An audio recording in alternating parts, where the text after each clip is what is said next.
জগন্নাথ মন্দির। জগন্নাথ মন্দিরের কথা শুনলে আমাদের বাঙালিদের সবার প্রথমে পুরীর কথা মনে পড়ে, কিন্তু এখন আর আপনাদের কষ্ট করে এতদূর যেতে হবে না, কারণ আমাদের বাঙালির সব থেকে প্রিয় জায়গায় তৈরি হতে চলেছে নতুন একটি জগন্নাথ মন্দির। হ্যাঁ, আপনি ঠিকই শুনছেন, কারণ এখন আমাদের দীঘাতেই তৈরি হতে চলেছে নতুন একটি জগন্নাথ মন্দির। এটি হুবহু পুরীর জগন্নাথ মন্দিরের মতোই দেখতে। আমাদের নিউ দীঘা রেল স্টেশনের একদম কাছে গড়ে উঠতে চলেছে এই নতুন জগন্নাথ মন্দিরটি।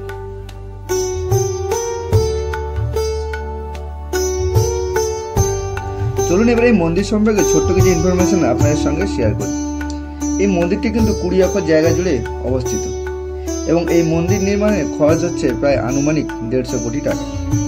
আর এই মন্দির নির্মাণের দায়িত্বে আছেন আমাদের West Bengal housing infrastructure development corporation, মানে হিডকো।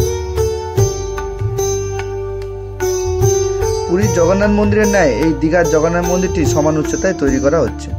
এই মন্দিরের উচ্চতা হলো প্রায় 65 মিটার বা 213 ফুট।